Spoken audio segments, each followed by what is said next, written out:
En 2021, el presidente del gobierno, don Pedro Sánchez, decidió que ahora que el PSOE ya sí era primera fuerza del Congreso, era el momento de reconfigurar un consejo de administración de Radio Televisión Española y poner fin a la etapa de administradora provisional de la señora doña Rosa María Mateo. Es más, decidió que era el momento en el que volviera a intentarse una Radio Televisión Española consensuada, algo que solo había ocurrido 3 veces. Una, en los tiempos de la OCDE, con don Fernando Castedo, que acabó mal, como ya hemos comentado. Otra, en la etapa del señor Rodríguez Zapatero, con aquel consejo que presidió primero don Luis Fernández y luego don Alberto Oliar, que también acabó mal, como ya hemos comentado. Con el Partido Popular directamente nunca han intentado consensuar la dirección de RTV. En este caso hubo una negociación entre el Partido Socialista, a través del que entonces dirigía su marketing, que era el señor don Iván Redondo, y el Partido Popular, cuyo representante para negociar esta historia fue don Teodoro García Egea. El origen de todo este proceso estaba en el concurso que se había celebrado en el año 2018, nada más llegar el PSOE al poder y que había quedado en stand-by. A ese concurso, el primero en la historia de esta naturaleza, se presentaron casi 100 candidatos a la presidencia de RTV. Muy pocos gestores, la mayoría periodistas o catedráticos. Y fue muy comentado porque muchos de los candidatos que tenían más fama o conocimiento o popularidad dentro de RTV fueron suspendidos. Y además suspendidos con mensajes durísimos por parte del Tribunal de Expertos. Genaro Castro, su propuesta es valorada con un 0 por no atenerse a las normas de la convocatoria. Ramón Colom, diagnóstico general nulo y escaso de CRTVE, mediocre desarrollo, son 4 apuntos sin ningún orden. Elena Sánchez Caballero, parece un manual copiado de Wikipedia. Concepción Cascajosa, no hace diagnóstico del sector, no hay diagnóstico serio, apenas alguna pincelada de generalidades, proyectos sin estructurar. La candidata que salió mejor valorada por el Tribunal de Expertos era doña Alicia Gómez Montano. Esto sí que es una asignatura pendiente de la transición democrática, la situación de los medios públicos. Tenemos que terminar con ello ya. Una mujer comprometida con el progresismo y el feminismo y muy querida por el sector mayoritario de Torre España. Para el Partido Popular era la antigua jefa de lo que ellos llamaban el Comando Rubalcaba. Pero como aquel concurso se quedó en stand-by, la señora Gómez Montano falleció antes que se llegara a hacer nada con ese concurso. Según se encargó de pregonar la periodista doña Mariola Cubels, en su tanatorio se presentó el señor Genaro Castro, del sector más cercano al Partido Popular dentro de RTV, y se le prohibió la entrada porque la propia señora Gómez Montano había dicho que no quería que a su capilla se acercara ninguno de los representantes máximos del pepismo en TVE, ni la señora Sastre ni el señor Castro. Hay enemistades que duran hasta el tanatorio. El caso es que de esa negociación entre PP y PSOE, la persona elegida para ser el nuevo presidente de RTV fue el catedrático don José Manuel Pérez Tornero, que estaba entre los aprobados de aquel concurso y que se había trabajado poder ser aceptado por el PSOE, partido al que estaba vinculado a través del PSC, por el Partido Popular, por Unidas Podemos y por el PNV. Prometo cumplir fielmente con la responsabilidad de presidir la Corporación Radio Televisión Española. El señor Pérez Torneros se esforzó en convencer tanto al PP como al PSOE como a Unidas Podemos de que iba a ser un candidato, un presidente de RTV que iba a cumplir con las expectativas de estos 3 partidos. En aquel momento el PSOE era primera fuerza, el PP era segunda, Unidas Podemos era la cuarta y el PNV era la sexta. Se han dado cuenta de que no estaba la tercera fuerza política, Vox, que fue excluida de este proceso. El esfuerzo de acompañar a los ciudadanos en la dificultad que tiene la pandemia y que tiene salir de la crisis económica, pues ahí los medios públicos son como el aire que se respira. O sea, no se nota, pero es fundamental. Pero la sorpresa vino cuando se hizo pública la composición del Consejo de Administración que estas 4 fuerzas políticas negociaron. Porque resultó que en ella metieron a los candidatos que peor valoración habían obtenido en el examen del año 2018. De las 10 personas que al final formaron ese consejo, 7 de ellas estaban entre las suspendidas y solo 3 entre las aprobadas. Lo cual evidenciaba que al final el concurso servía de bastante poco si al final todo dependía de los apoyos políticos que pudieras tener. Por el PSOE estaba doña Elena Sánchez, la señora Cascajosa y el señor Colom, que habían sido muy mal valorados en el concurso. Por el Partido Popular estaba el señor Castro, que había sacado un 0. Hay que decir que doña Carmen Sastre sí había sido aprobada en ese examen. Y por Unidas Podemos entraban 2 candidatos, el señor Martín Medem y el señor Lakidain. El señor Lakidain sí había sacado buena nota, el señor Martín Medem no. Hay que decir que muchos medios dirían que Martín Medem y Lakidain eran uno por Podemos y otro por Izquierda Unida, señalando erróneamente que sería el señor Lakidain el de Podemos y el señor Martín Medem el de Izquierda Unida. Quizá a la larga sería así, pero en aquel momento el que era más cercano a don Pablo Iglesias era el señor Martín Medem, que era el que escribía en La Última Hora, el que había aparecido como tertuliano en el programa del señor Cintora, básicamente a petición de Pablo Iglesias, con quien tenía hilo directo, mientras que el señor Lakidain era el de Comisiones Obreras y el que estaba más vinculado, por tanto, a la órbita de Izquierda Unida. El primer problema que tenía el señor Pérez Tornero es realizar un organigrama que cumpliera sus expectativas de un organigrama de consenso. Por tanto, su idea era que al hacer su organigrama de mandos en Prado de España, hubiera cuota de los principales partidos. Le costó arrancar porque algunas personas del equipo de la señora doña Rosa María Mateo pusieron resistencia a dejar el cargo, a destacar la que estaba de secretaria general, que era doña Verónica Ollé, de la que tardó en conseguir su cese, pero finalmente pudo hacer la composición de su equipo. El nuevo secretario general sería don Alfonso Morales, el que había sido presidente del Consejo de Telemadrid en la etapa de don José Pablo López, que aparece como secretario general del Consejo de Administración y como secretario general también de Radio Televisión Española, en teoría como cuota PSOE. Mientras que como director de su gabinete aparecía don José Juan Ruiz Sánchez, J, que en teoría sería cuota Partido Popular. Como director de Educación, Diversidad Cultural Internacional, don Ignacio Elguero, cuota PSOE. Como directora de Comunicación, doña María Izaguirre, cuota PP. Como director de Estudios y Medios Técnicos, don José Luis Muñiz Viejo, cuota UGT. Y como director de Política Audiovisual Internacional, don Ángel García Castillejo, cuota Unidas Podemos. Este organigrama ya despertó algunas ampollas en algunos sectores, tanto del Partido Socialista como del sector progresista mayoritario en Torre España y en el Pirulí. Porque si ya les costaba tragar con el hecho de que en el Consejo de Administración estuvieran dos de sus archienemigos, como eran el señor General Castro y la señora Carmen Sastre, que doña María Izaguirre, que había sido la editora del Telediario 2, el de mayor audiencia en la etapa del señor Rajoy, apareciera ahora como directora de Comunicación y con no poco poder en el equipo del señor Pérez Tornero, era algo que le repateaba bastante más. Del que dependerá a partir de ahora la dirección de comunicación que asume María Izaguirre. Pero lo más curioso del organigrama que tenía en mente el señor Pérez Tornero es que quería crear un mando único para todos los activos de RTVE, tanto en el área de entretenimiento y contenidos como en el área de informativos. Es decir, ya no habría un director de TVE o un director de informativos de TVE o un director de informativos de RNE y un director de contenidos de RNE, sino habría un director de todos los contenidos generales de RTVE, de toda la corporación, sino que habría dos directores de contenidos de toda RTVE, un director de todos los contenidos generales y un director de todos los contenidos informativos. Como directora de contenidos generales, el señor Pérez Tornero escogió a doña Amalia Martínez de Velasco y como directora de contenidos informativos escogió a la señora doña Mamen del Cerro. La idea del señor Pérez Tornero para tener contentos a PP y PSOE era la señora Mamen del Cerro, que es de los Viernes Negros, del sector progresista mayoritario de Torre España, quede como directora de contenidos generales, pero que tenga como número 2 al señor don Miguel Ángel Idígoras, que es del sector minoritario y que puede ser el interlocutor entre Torre España y el Partido Popular. Hasta el punto de que el nombramiento del señor Idígoras es filtrado a los medios de comunicación.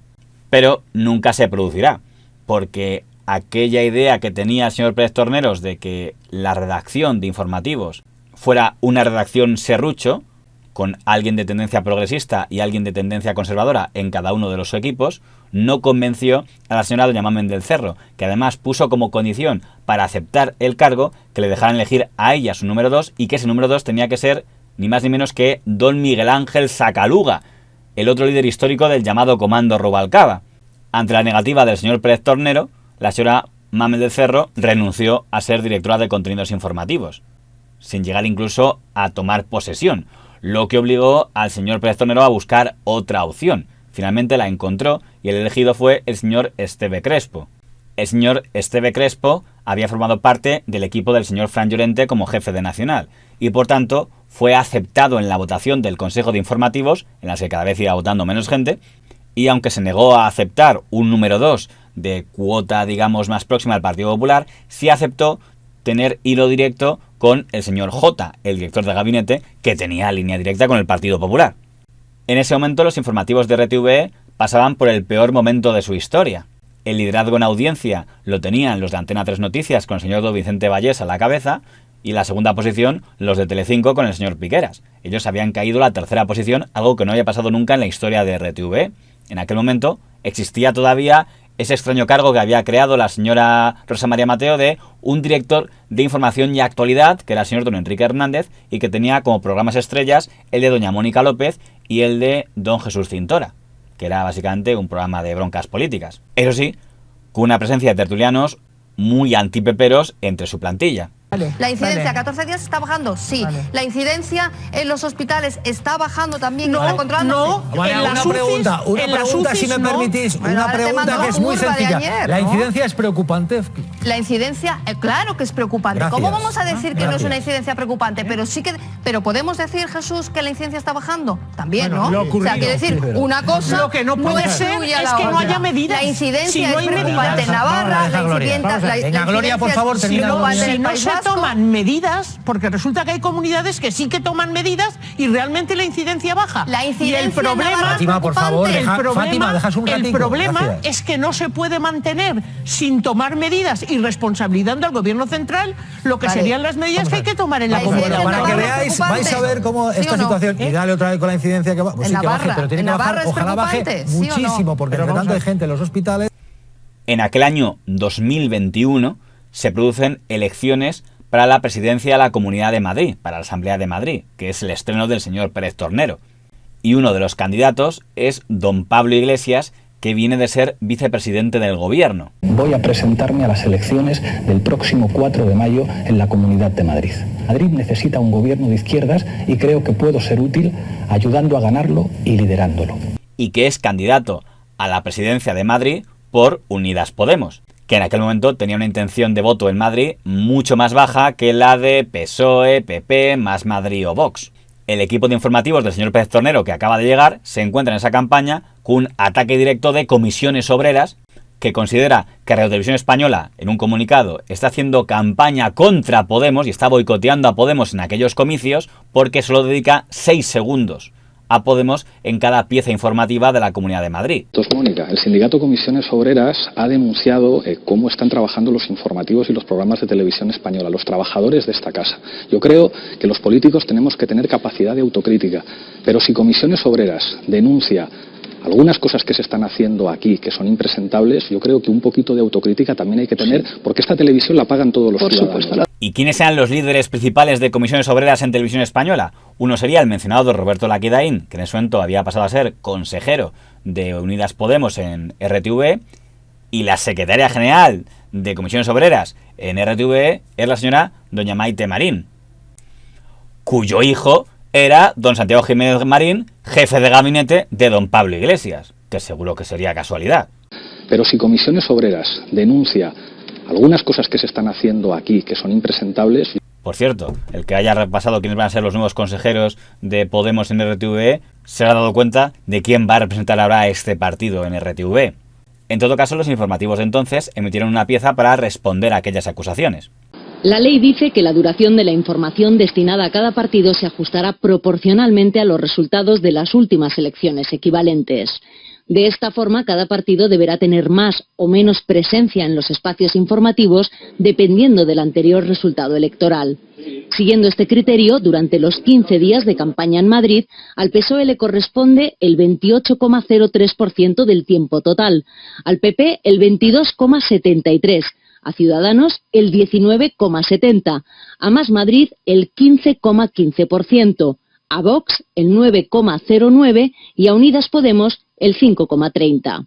Traducido, en una crónica del telediario de 2 minutos, al partido con más votos hay que dedicarle 34 segundos y al que menos tiene, 6. Curiosamente, a la vez que Podemos denunciaba maltrato de RTV en aquella campaña, lo denunciaba el partido político Vox, que aseguraba que mientras que cuando iban candidatos de otros partidos a ser entrevistados en RTVE podían expresar sus programas, cuando iba la candidata de Vox, doña Rocío Monasterio, las entrevistas se convertían en debates, especialmente centrados en el tema de los menas. Relacionan directamente con la delincuencia, asocian los menas a la delincuencia. Lo que tiene que hacer es presentarse en el Parque del Oeste a defender a la niña que fue abusada el otro día por 13 menas. Y cuando haga eso, entonces que nos hable a las mujeres de seguridad y nos habla de protección. Esto es lo que pasó el otro día. Permítame que le diga, en solo el Parque tenemos del los Oeste. datos de los detenidos. Efectivamente hay 13 arrestados por esa agresión, presunta agresión, de los cuales hay 4 menores. De los 13, 4 menores. He dicho, y hay unos... Termino. De los 4 menores, 2, nacionalidad marroquí. 1, nacionalidad venezolana. Otro, español. Con lo cual no son 13 menas. No, claro. Ustedes no hacen alusión al español. 13 abusadores. Y me da igual que sean 2 menas, 3 menas, 4. ¿Qué pasa? Que esa niña no merecía la protección de estas feministas de izquierda que nos hablan tanto de seguridad a la mujer. Sí, al hablar de una violación no están hablando de la víctima, sino de la nacionalidad de los atacantes, ¿no? Porque no se puede decir que fueran extranjeros porque había un español y otro venezolano, y sí, había marroquíes, pero solo eran 2. Ese era el nivel de la entrevista.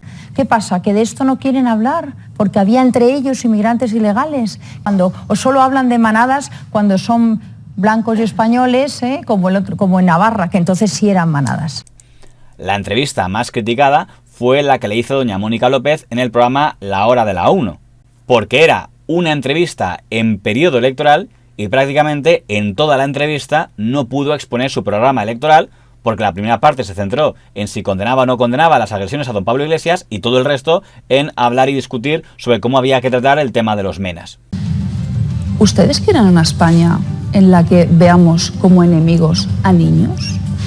Mire, los menas son víctimas responsables. ¿Sabe qué pasa? Que cuando utilizan la palabra mena suena a pandillero. Son niños solos en un país extranjero, sin familia. ¿Sabe que la palabra mena es la que utiliza la Fiscalía en su registro? Dígale a la Fiscalía que no utilice esa palabra. No, es un acrónimo, señora Monasterio. Todos los medios de comunicación. La imagen que utilizan los titulares del país de un pandillero. Pues dígaselo usted a todos los medios de comunicación y a la Fiscalía también, que utiliza. Son niños, estos niños son víctimas, prometiéndoles algo que no es están verdad. Aquí en España, que tenemos que hacer, dejarlos que se mueran de hambre. Sindicato de policía. ¿Ha paseado usted por Batán y ha preguntado a los vecinos? ¿Ha paseado usted por Hortaleza o por Ciudad Lineal y ha preguntado a los vecinos? Yo hago las Yo creo que están un poco aislados. Esto no es un mitin, es una entrevista. No, pero creo que están un poco aislados. Si usted va y pregunta en Ciudad Lineal, en Hortaleza, en Batán, de mi vida. Gente que no me diga que estoy aislada.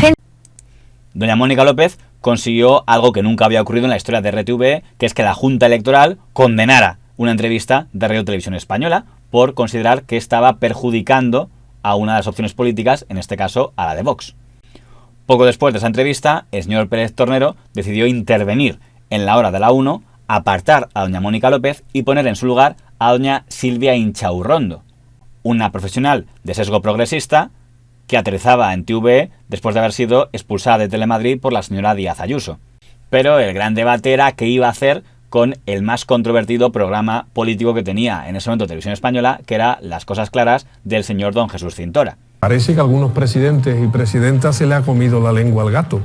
¿A qué te refieres? Bueno, pues que tenían una beligerancia ante un status quo concreto que ahora ya parece que no se tiene. Pero habla más claro, Aroca. Bueno, pues por ejemplo, pues la señora presidenta de esta comunidad autónoma, pues Madrid me refiero, bueno, pues parece que tiene un conflicto ahora mismo con los terraceros, ¿no? de Madrid, ¿no? Es decir, se ha hecho batalla de cosas que no se deberían de hacer batalla, como por ejemplo la situación de los hoteleros y hosteleros, o la situación de los terraceros, y cuando la cosa tiende a la normalidad, tu odio cuando a la derecha no y odio a Isabel Díaz Ayuso. No me insultes. Pero vamos a ver. No me insultes. Pero entonces, ¿por qué? Escúchame, ¿por qué hablas del COVID y pones a Isabel Díaz Ayuso mírame a los ojos, como ejemplo de algo cuando democráticamente ha ganado en Madrid? Pero ¿por qué la tratas así? ¿Pero por qué la tratas así? A mí no me insultes. ¿Por qué la tratas así? Que no me insultes. ¿Por qué la tratas así? Que no me insultes. Cuando democráticamente ha ganado. Mírame tú a mí. No, que me estás insultando. ¿Y tú por qué la insultas a ella? Pero yo que aquí estoy insultando. Pero ¿por qué siempre tienes que poner a esta mujer como foco de todos los males habidos del mundo? Sola. El Partido Popular tenía a ese programa puesto una cruz por considerar que era un programa contra su partido. Practica el cierre perimetral. Entre tanto, los turistas dicen cosas como estas. And in Spain I feel that Una traducción mal hecha en las cosas claras ha provocado varias quejas en las que acusan al programa de haberlo hecho intencionadamente. El que se traducía la palabra Spain por Madrid de forma equivocada. También desde la competencia le tenían mucha manía, seguramente desde Al Rojo Vivo, porque era un programa que le podía disputar la audiencia. Pero es que también tenía un enemigo interno muy fuerte, que era parte del propio personal de Torre España, incluyendo el sector mayoritario progresista, que consideraban que era incorrecto que un programa político estuviera hecho con una productora externa, porque el programa Las Cosas Claras lo producía la productora de don José Miguel Contreras. Es verdad que el programa del señor Cintora estaba hecho por contratados, y aunque él no tuvo que padecer el señalamiento que tuvieron que padecer las 11 contratadas, a las que estigmatizaron como redacción paralela durante la etapa del señor Rajoy, no debió ser agradable que cuando había episodios como aquel de que una reportera perseguía al señor Rajoy, ver a los propios presentadores estrella de RTV escribiendo contra su programa y contra él. Buenos días, señor Rajoy. ¿Está tranquilo ante la declaración de mañana? Ha dicho el señor Bárcenas que usted conocía la existencia de la caja B que cobró en negro. ¿Tiene usted idea de quién puede ser M. Rajoy, señor Rajoy? Disculpe que le moleste, no sé si quiere hacer algún tipo de declaración. Mariano Rajoy, esta mañana...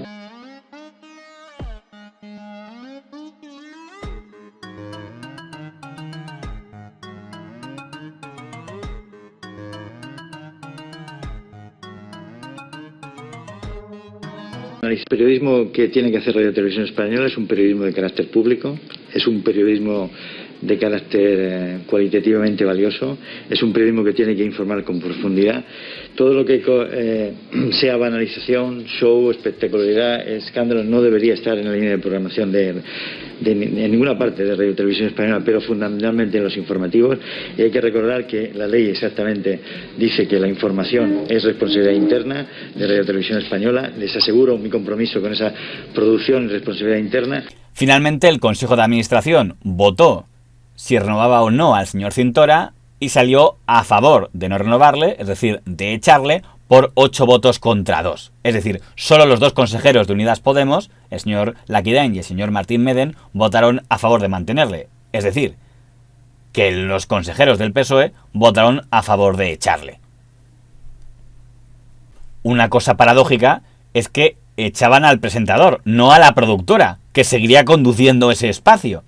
El señor Cintora, en el momento de despedirse, mandaría un mensaje tanto a los del PSOE como a los del PP, como a sus compañeros de Televisión Española que habían estado contra él durante todo el tiempo que estuvo por allí. Incluso mandando una puya a algo de lo que nunca se habla, que es la proliferación en el equipo de Torre España de mucho hijo de, hermano de, esposo de, marido de. Gracias al equipo, un equipo espectacular. Yo he tenido la suerte de formar un equipo que es tremendo. Aquí un enorme talento. Nadie ha venido por ser mi primo, ni mi novia, ni mi hermana. Aquí la gente viene por su talento. Algunos de ellos, por cierto, siguen en otro proyecto. Por cierto, suerte en ese proyecto, suerte a la productora sigue. Yo no decidí externalizar esto, lo digo por algunos compañeros de Televisión Española. A mí me encargaron esto así lo acepté, así me he dejado la piel por esta televisión, por esta cadena. A veces me hubiera gustado que me hubieran defendido más o que no me hubieran atacado. También es fulminado don Enrique Hernández. El señor Pérez Tornero intentó reubicarle en otro lugar en RTV, pero las consejeras doña Elena Sánchez y doña Concepción Cascajosa defendieron que no podía ser reubicado porque había una normativa que decía que un directivo que hubiera sido destituido no podía ser reubicado en otras funciones. Para buscar otro programa de análisis político, el señor Pérez Tornero quiso recuperar la marca de La Clave, pero se encontró con la oposición total del fundador y dueño de esta marca, el señor Balbín, que se negó a prestar su marca, con lo cual tuvieron que hablar de Las Claves, y escogió para presentarlo a otro periodista progresista, don Javier Ruiz, que aseguró que ese no sería un programa de debates entre tertulianos, sino entre expertos, que es más o menos lo que dicen todos los que hacen programas políticos. A Las Claves, un espacio de información, de análisis y de opinión, que pretende respetar estrictamente ese orden. Y al final acabó siendo otro programa más de tertulias entre políticos y periodistas, con gritos y abandonos de plató. La documentación que ha enseñado la Comunidad de Madrid tiene algunas sombras. Tiene en concreto esta. Hay una sombra en las fechas que es extraordinariamente llamativa. Esta es la fecha del contrato. Fecha del día 17 del 4. Y esta es la fecha del contrato original. Déjame terminar. Ha sido subsecretario de la UCD.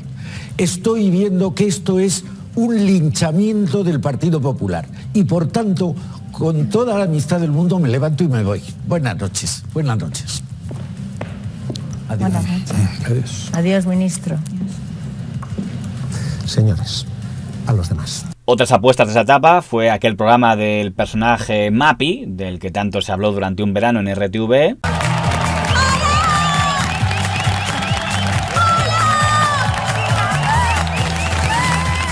O la decisión de aquella dirección de poner fin de una vez al programa Cuéntame. No ayudó mucho que el señor Imanol Arias desvelara una confidencia de algo que había dicho una de las consejeras. La serie Cuéntame forma parte del imaginario de los españoles, ha funcionado bien durante mucho tiempo, pero llega un momento que se acaba el tiempo. Lo que estamos estudiando en Radio Televisión Española es un punto y seguido con esta serie y decir, bueno, pues hasta aquí hemos llegado. Cada vez menos espectadores y 1.700 millones de presupuesto, 1.200, y 9.000 personas que yo he visto que no hacen nada, que sobran, o sea, que son incapaces. ¿Por qué Cuéntame no se hace con trabajadores de televisión? ¿Por qué ninguna serie se hace con esos trabajadores que están contratados? Y como venimos los de fuera, nos dicen, todo el año publican el sueldo de los de fuera de la televisión. ¿Por qué no publican los de dentro que no hacen nada? Entonces es insoportable estar en esa cadena. Yo espero no volver en mucho tiempo. Es que, hombre, es obvio que ha cobrado durante muchos años, que ha trabajado con Radio Televisión Española y que los trabajadores de Radio Televisión Española no están todo el día sin trabajar. Al contrario, trabajan y bastante. Desde que en el primer capítulo de esta temporada de Cuéntame salió Narcís Serra, que es histórico, y pasó en Moncloa, diciendo que sacaran al médico para justificar la muerte de una etarra para evitar lo de Roldán, alguien del Consejo de Administración socialista, mujer, que cobra 7.500 euros al mes, dijo, hay que cortar la cabeza a esto porque empezamos a contar una historia que es muy mala para el PSOE. No me lo Así fue. Creer. Y a las 3 semanas dijeron que acabáramos. Pero yo no he hablado con Imanol Arias, no puedo tampoco decirle, haz esto o di lo otro. Yo creo que el contraste de opiniones y de hechos aquí revela que algo no funciona. Es verdad que el señor Arias no dijo el nombre, pero todos en Prado del Rey sabían que se estaba refiriendo a la señora doña Concepción Cascajosa. Conforme pasen los meses, va a ponerse de manifiesto la crisis de gobernanza que hay en la corporación RTVE. En primera instancia, porque Podemos ya está abiertamente en contra del señor Pérez Tornero, al que le culpan de los malos datos de Podemos en las madrileñas, y también porque le culpan de haber quitado al señor Cintora de RTVE. Y ahora sí que es al peso. El 57% de los tertulianos de la hora de la 1 son de derechas, el 13% son de centro y solo el 30% son progresistas. Progresistas es del PSOE. Pero escucha, ¿y eso cómo lo hacéis? ¿Eso lo ponéis ahí, los pintáis de colores y este es progresista y este es... Paloma Cervilla es de la extrema izquierda. Pero es que de los 4 consejeros del PSOE, doña Concepción Cascajosa y doña Elena Sánchez, también se ponen en contra del señor Pérez Tornero. Con lo cual, aquel consenso que buscaba el señor Pérez Tornero se había convertido en un consenso de 6 contra 4. Mantenía el apoyo de los consejeros del PP, lo cual no era bueno de cara a su imagen ante el gobierno de Sánchez, y el apoyo del señor Ramón Colom. Inicialmente podía presentarse a las consejeras Sánchez y Cascajosa como las rebeldes, y al señor Colom el que seguía siendo fiel a el mandatario del PSOE. Pero pronto empezó a sospecharse de que quienes de verdad tenían hilo directo con el PSOE y la Moncloa eran la señora Cascajosa, que además era afiliada al PSOE, y por tanto que los que estaban en una situación rebelde eran el señor Tornero y el señor Colom. Una de las acusaciones de las consejeras socialistas era que el señor Pérez Tornero estaba dando demasiado poder a doña María Eizaguirre, la directora de comunicación, que por aquella época era la responsable del programa llamado La Gran Consulta, donde iba colocando un sofá en distintas plazas para que la gente opinara sobre cómo iba Radio Televisión Española. Ese programa fue criticado públicamente por periodistas de la casa como la señora doña Ana Bosch, del sector mayoritario progresista de Torre España, que dijo: RTV Play es donde está el presente. RTV Play es lo que controlaba en ese momento el señor Fran Llorente. RTV Play es donde está el presente. La competencia, los espectadores a ganar, que ya no se sientan en el sofá a la hora que les digamos, ni van a vernos como feriantes de plaza en plaza. Lo del sofá y la plaza era un señalamiento directo a la señora Eizaguirre. Ese post provocó que el señor Pérez Tornero llamara a su despacho a la señora Ana Bosch en presencia de un representante legal, en una reunión que provocó que la señora Bosch pidiera amparo al Consejo de Informativos por haberse sentido presionada o coaccionada por el señor Tornero. Cuando en ese momento le dan a RTV Play un premio Ondas, Los de Torre España aseguran que el señor Pérez Tornero quería que quien recogiera ese premio fuera la señora doña María Izaguirre. Y aunque esto al final no se produjo, al final acabó provocando que el señor Fran Llorente, el jefe máximo espiritual del sector mayoritario, anunciara que rompía con Torre España y fichaba por el grupo Prisa. Casualidad o no, a los pocos días de que el señor Fran Llorente fiche por el grupo Prisa, el diario El País comienza una campaña de informaciones contra el señor Pérez Tornero. El mismo día en que le tocaba comparecer en el Congreso para una sesión de control, El País saca en portada unas informaciones que según El País le pueden costar el cargo sobre su etapa universitaria, y es Podemos el que se encarga de sacar el tema durante la comparecencia. Ha publicado que usted figuró como administrador y también como apoderado de la empresa Mizar Multimedia, de la que también han formado parte varios miembros de su familia. Se ha publicado que esta empresa colaboró en numerosas ocasiones con la Universidad Autónoma de Barcelona en proyectos de los que usted formaba parte o incluso dirigía. Tarde en el Congreso se ha celebrado la Comisión de Control de esta Casa de Radio Televisión Española. A preguntas de los diputados, el presidente de la corporación, José Manuel Pérez Tornero, ha negado haber incurrido en ninguna incompatibilidad y ha asegurado que todas sus actuaciones han sido transparentes y éticas. También a las publicaciones que le acusan de haberse enriquecido irregularmente durante su etapa en la Universidad Autónoma de Barcelona, utilizando una empresa particular a la que subcontrataba la universidad. Nunca ninguna empresa participada por mí ha facturado nada, ni medio euro, nada, a la Universidad Autónoma. Y esto durante toda mi carrera académica y profesional. Por tanto, no es cierto lo que se ha escrito. Todo esto mientras toda la constelación de medios afines al señor Pablo Iglesias, como El Diario Público o su digital, La Última Hora /LUH Noticias, están bombardeando con que el señor Tornero es un agente del Partido Popular. En ese momento al señor Pérez Tornero le ocurre lo que peor le podía ocurrir, que es que en su propio equipo comienza a haber fisuras. Decide destituir a su propia directora de contenidos generales. En esa votación queda evidenciado las dos almas que tiene el Consejo de Administración.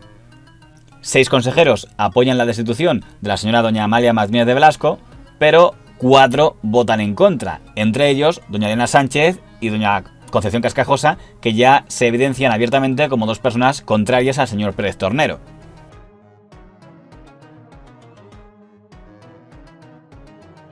Para empeorar las cosas, el señor Esteban Crespo dimite como responsable de contenidos informativos tras no haber cumplido ni un año en el cargo. Para ese momento, la consejera del PSOE, la señora Cascajosa, está manteniendo una serie de reuniones con los otros consejeros para transmitirles que desde el PSOE no tienen claro que puedan seguir contando durante mucho tiempo con el señor Pérez Tornero. Y plantean un modelo de RTV en el que el poder real lo tengan el nuevo director de contenidos generales y el nuevo director de contenidos informativos, y relegar a la figura del presidente de la corporación a algo meramente decorativo. La persona a la que el PSOE elige como nuevo director de contenidos generales en la práctica para que controle RTV desde la puerta de atrás es el señor don José Pablo López. Y hay que decir que don José Pablo López es apoyado por la mayoría del Consejo de Administración. Oficialmente, de acuerdo al acta, el señor Pérez Torneros votó a favor y fue él el que lo propuso. Aunque lo propusiera presionado o obligado por el gobierno, de acuerdo al acta es él el que lo propuso.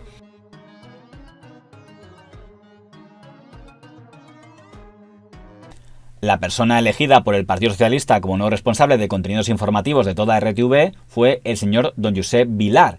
Es decir, la misma persona que había sido director de informativos de TVE nada más pasar la pandemia y la que había sido reprobada por el Consejo de Informativos por haber manipulado aquel reportaje del señor Genaro Castro de La Vida Sigue. El señor Vilar tuvo un voto menos al que había tenido el señor José Pablo López porque el consejero comunista, señor Martín Medem, se negó a apoyarle, argumentando que en su momento, cuando había sido director de informativos de TVE, había sido reprobado por la plantilla en la votación del Consejo de Informativos.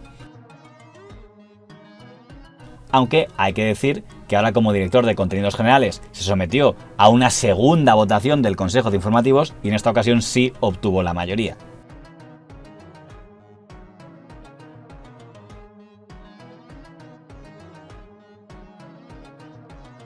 Probablemente porque cuando se presentó en 2020 era visto como un guiñol de los señores Enrique Hernández y doña Rosa María Mateo, y ahora no existían ni Enrique Hernández ni Rosa María Mateo. José Pablo López, bienvenido y gracias por estar aquí. Muchísimas gracias, María, por invitarme y por permitirme responder no solamente a lo que tú me preguntes, sino también, bueno, pues a las preguntas y a las inquietudes que nos pueda plantear la audiencia, ¿no? El único escollo que quedaba es que seguía estando por ahí el señor Pérez Tornero, que no parecía estar dispuesto a permitir que el señor don José Pablo López ejerciera como presidente cuando oficialmente el presidente era él. Aunque para ese momento las relaciones entre el señor Pérez Tornero y sus dos compañeras consejeras del PSOE, doña Elena Sánchez y doña Concepción Cascajosa, era inexistente. Y si no tenía diálogo con las propias consejeras del grupo parlamentario al que en teoría pertenecía, era muy complicado poder consensuar nada. Y mientras seguían produciéndose filtraciones en su contra, el señor Pérez Tornero se enteró de que se estaban produciendo en la Moncloa una serie de reuniones del presidente del gobierno, don Pedro Sánchez, y el secretario de Estado de Comunicación, que era don Francesc Valles Vives, con consejeros de RTVE para forzar un voto de censura contra el señor Pérez Tornero. En esas reuniones no participaron los consejeros del Partido Popular, pero si Moncloa conseguía poner en contra del señor Pérez Tornero a los 3 restantes consejeros del PSOE, a los 2 de Unidas Podemos y al del PNV, ya tendría la mayoría. En realidad no hizo falta esperar, porque cuando el señor Tornero fue consciente de que esas gestiones se estaban produciendo, presentó su dimisión. José Manuel Pérez Tornero ha anunciado que presentará en las próximas horas su dimisión como presidente de Radio Televisión Española. Profesor universitario y periodista ligado durante parte de su carrera a esta casa, Pérez Tornero llegó a la presidencia de la corporación en marzo de 2021.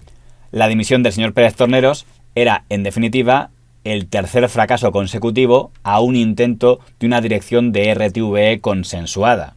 Y si en su momento al señor Castedo, por colocar en su organigrama a gente de la oposición, los de la UCD le acusaron de ser un espía del PSOE, al señor Pérez Tornero el hecho de tratar de poner una dirección consensuada provocó que desde sectores de la izquierda le vieran siempre como un espía de la derecha.